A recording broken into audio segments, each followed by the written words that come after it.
11 ශ්‍රේණිය 13 පාඩම සමීකරණ equations සුපුරුදු පරිදි මෙම ඉදිරිපත් කිරීමත් ඉංග්‍රීසි මාධ්‍යයෙන් සකස් කළ තියෙන නිසා විස්තර කිරීම මම සිංහල මාධ්‍යයෙන් කරනවා අවශ්‍ය අවස්ථාවල ඉංග්‍රීසි වචන සඳහන් කරමින් ඔබ සැමගේ පහසුව සඳහා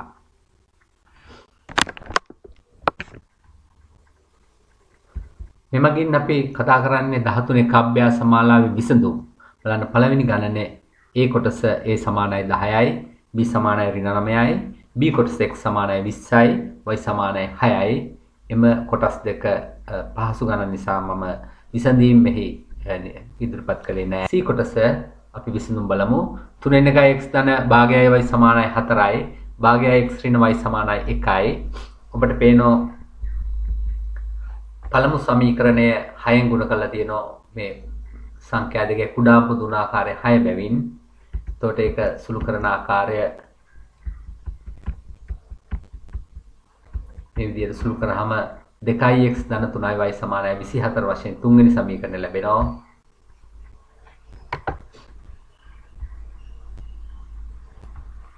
තුන්වෙනි සමීකරණය ලැබෙනවා. ඊට පස්සේ දෙවෙනි සමීකරණය ගුණ කරන්නේ අපි දෙකෙන්.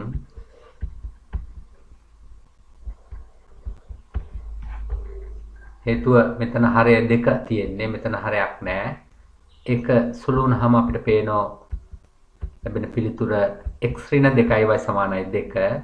දැන් අපිට මේ භාග සහිත සමීකරණ දෙක අවශ්‍ය නැහැ. ඒ වෙනුවට අපි මෙන්න මේ 2x ධන 3y සමානයි 24ත් x ඍණ 2y සමානයි 2ත් යන සමීකරණ දෙක තමයි විසඳන්නේ.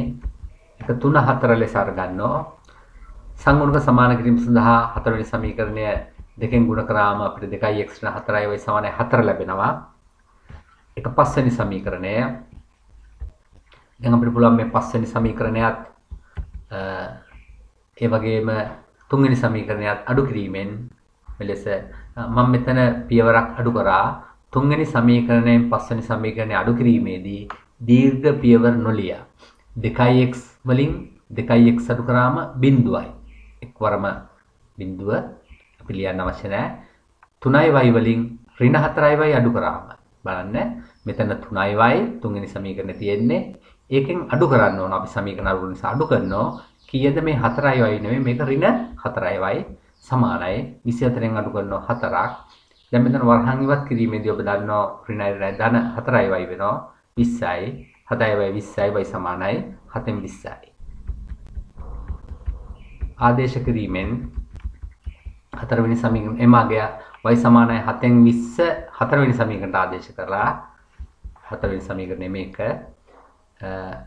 x ඍණ දෙක වාරයක් y වෙනුවට 7න් 20 යෙදුවා සමානයි 2යි. දැන් x ඍණ මේ දෙක ගුණ කරාම 7න් 40 සමානයි 2යි.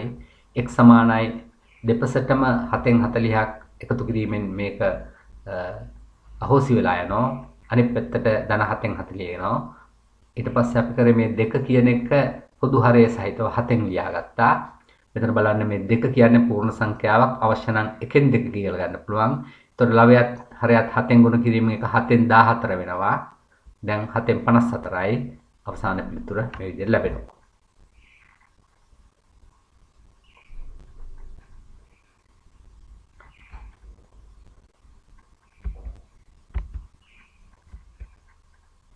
D කොටස මම ඉක්මනින්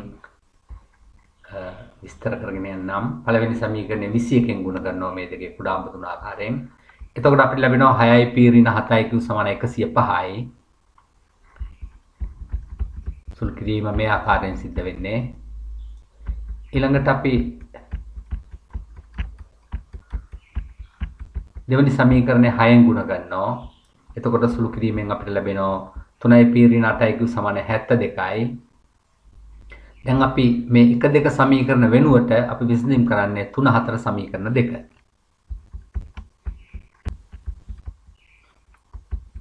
ඒකත් මම එක්වරම අඩු කිරීමෙන් එක්වරම අඩු කරන්න බැරි නිසා සංගුණක සමාන කර ගැනීමට හතරවෙනි සමීකරණ දෙකෙන් ගුණ කරනවා.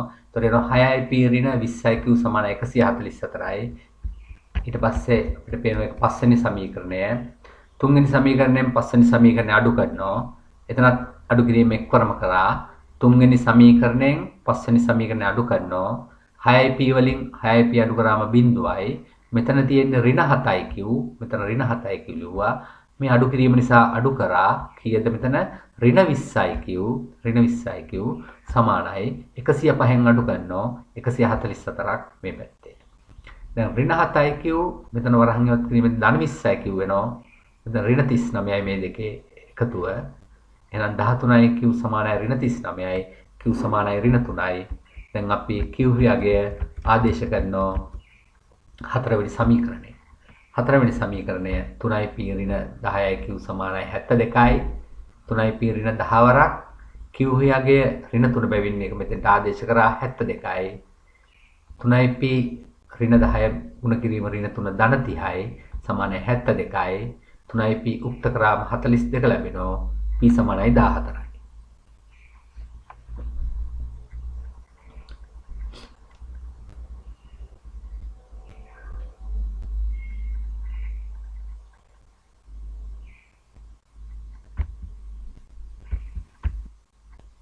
කොටස කුඩා පුදුනාකාරයේ මේ දෙකේ හරයන් දෙකේ 12 12න් ගුණ කළා.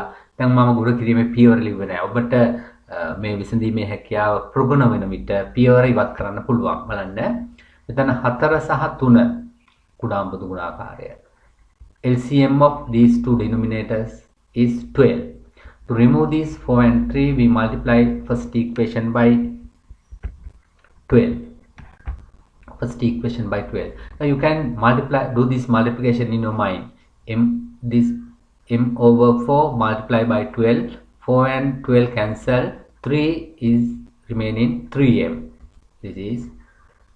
This multiply by 12. 3 and 12 cancel. 4 into 5 20n equals 12 multiply by 36 432. तो අපි මේකේ කරම් වැඩි කරනවා. මෙතන 12 කියලා හිතා ගන්න. 4ට 12 4 ඒව 12ට 3යි 3im ලැබුණා. මෙතන 12යි 3 වරක් 4යි 4 පහ 20යින් 12 වරක් 36 432යි. එලෙසම මේකත් අපි කවර මනෝමයෙන් ගුණ කළා 24න් ගුණ කිරීමෙන් අපි මේක ලබා ගත්තා ඊළඟ සමීකරණය. 9im ඍණ 10යි සමානයි ඍණ 48යි. දැන් අපි විශ්ලේෂණය යන්නේ මෙන්න මේ අවසාන සමීකරණ දෙක 3 සහ 4 මෙතන සංගුණක සමාන නැහැ. සංගුණක කියන්නේ m වල සංගුණකය 3යි මෙතන m වල සංගුණකය 9යි. මෙතන n වල සංගුණකය ධන 20යි මෙතන n වල සංගුණකය ඍණ 10යි. Coefficient of m here 3 here 9. Coefficient of n here plus 20 here minus 10. It is not equal. Therefore take the equal coefficient of m. I multiply not m. To get the equal coefficient of n, I can multiply this by 2. Now here plus 20n, I can get minus 20n here by multiplying this equation by 2. Therefore, I selected the equation 4. Equation 4 multiply equation 4 multiply by 2. Why I selected 2? Multiplying this number by 2, we can obtain minus 20. That is our task. Therefore, to obtain minus 20 here, we multiply this whole equation by 2. It is represented here. For equation 4 multiplied by 2, this is 18m minus 20n equals minus 96. ඔබට පේනවා මේ සංගුණකය මෙතන ඍණ 10යින් මෙතන ධන 20යින්. මේක දෙකෙන් ගුණ කිරීමෙන් අපිට ඍණ 20යින් ලබා ගන්න පුළුවන්. මේ පදයේ පමණක් ගුණ කළ නොහැකි බැවින් මුළු සමීකරණයම දෙකෙන් ගුණ කළා මේ 18im ඍණ 20යින් සමානයි ඍණ 90යි ලබා ගත්තා. අවශ්‍ය නම් ඔබට වෙනත් ආකාරයක් කරන්න පුළුවන්. මෙතන 3im මෙතන 9im නිසා මේ සමීකරණය තුනෙන් ගුණ කිරීමෙන් උවද පිළිතුරු ලබා ගන්න පුළුවන්. If you need, you can get the equal coefficient of m. How it is multiplying this third equation by 3. That is the other way we can solve these equations.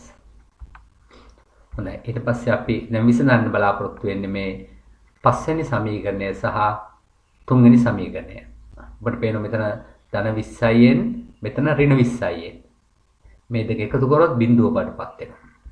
Now in the third equation this is plus 20n, Here minus 20n, plus 20n minus 20n, the total of them is 0. Therefore, we are going to add third equation and fifth equation. Then straight away you can get this is 3m plus 18m 21m plus 20n minus 20n 0, nothing here. 432 plus minus add minus 96 336, divide both sides by 21, you can get m equals 16. එතකොට මේ 3යි 5යි අපි මනෝමයෙන් එකතු කරන්න පුළුවන්. 3යි m වලට 18යි m එකතු කරාම 28යි 21යි m වෙනවා. ධන 20යි n ඍණ 20යි n බිංදු වෙනවා. මේ සංඛ්‍යා දෙක 432යි ඍණ 96 එකතු කරාම 336 වෙනවා. දෙපසම 21න් බෙදීමෙන් m සමානයි 16 ලැබෙනවා. අපි m සමානයි 16 m වැලියු එක m මගේ සමීකරණය ආදේශ කරනවා. තුන්වෙනි සමීකරණය ආදේශ කරනවා. මේ තියෙන තුන්වෙනි සමීකරණය. එතකොට m කියන්නේ 16 නිසා මේ 3 ගුණ කිරීම m වෙනුවට 16 යොදනවා. ධන 20න් 432යි 20න් උක්ත කරනවා. මේක එහා පැත්තට ගෙනියලා ඍණ 48යි 20න් 384යි දෙපසම 20න් බෙදීමෙන් n එනවා 5න් 96යි 19යි 5න් 1යි.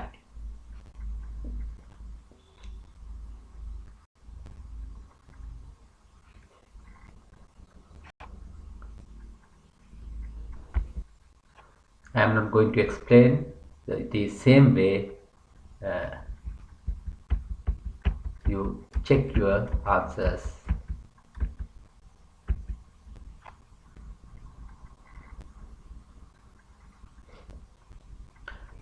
Here is the special one.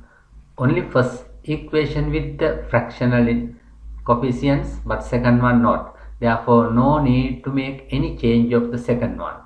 දෙවනි සමීකරණය කිසිම වෙනස් කිරීමක් කරන්න අවශ්‍ය නැහැ භාග නැති බැවින්. Only we have to multiply first equation by 6. එමනම් පළවෙනි සමීකරණය විතරක් 6න් ගුණ කිරීමෙන් අපිට මේ භාග රහිත සමීකරණය ලැබෙනවා. දැන් අපිට විසඳන්න පුළුවන් දෙවනි සමීකරණය සහ තුන්වෙනි සමීකරණය. We can solve second equation and third equation.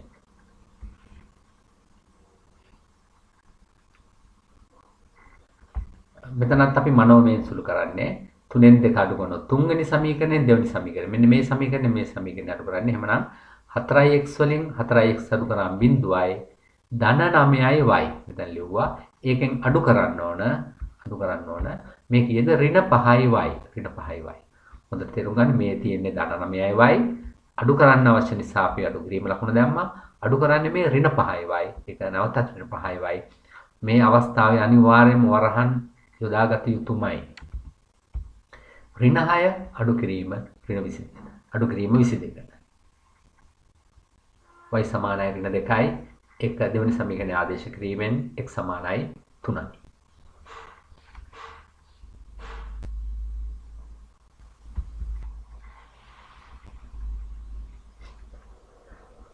Second question, you read the question.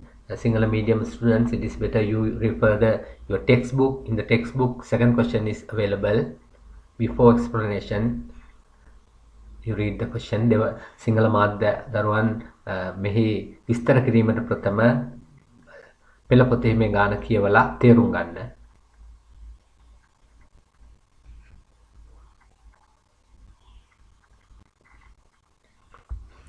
A festival held in a school.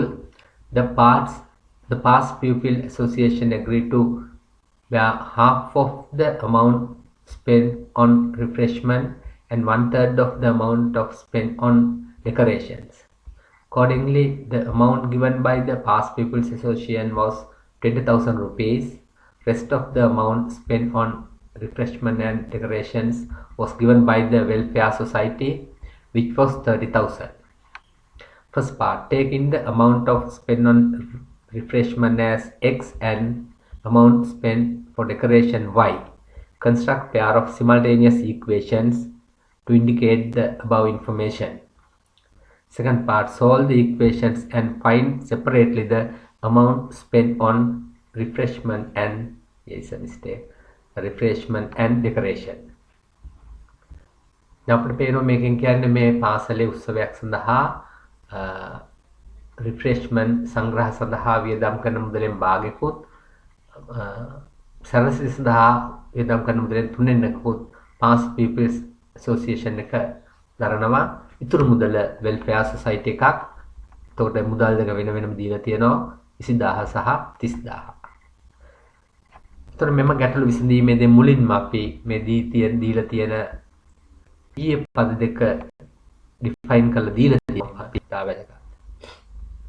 amount spent to refreshment x ඒ කියන්නේ සංග්‍රහ සඳහා වියදම x කියලා අරගෙන තියෙනවා. සැරසිලි සඳහා වියදම y කියලා අරගෙන. එතකොට අපිට පේනවා අපි ගණන් දීලා දෙනවා. half of refreshment plus 1/3 of decoration is 20,000. එයි අපිට ගාණ කියලා තියෙනවා රිෆ්‍රෙෂ්මන්ට් වලින් භාගයකුයි ඩෙකොරේෂන් වලින් 3/1කුයි පාස් pupils association එකෙන් දරනවා කියලා එම මුදල 20000යි කියලාත් කියලා තියෙනවා. එහෙනම් ඒ දෙක එකතු 20000යි.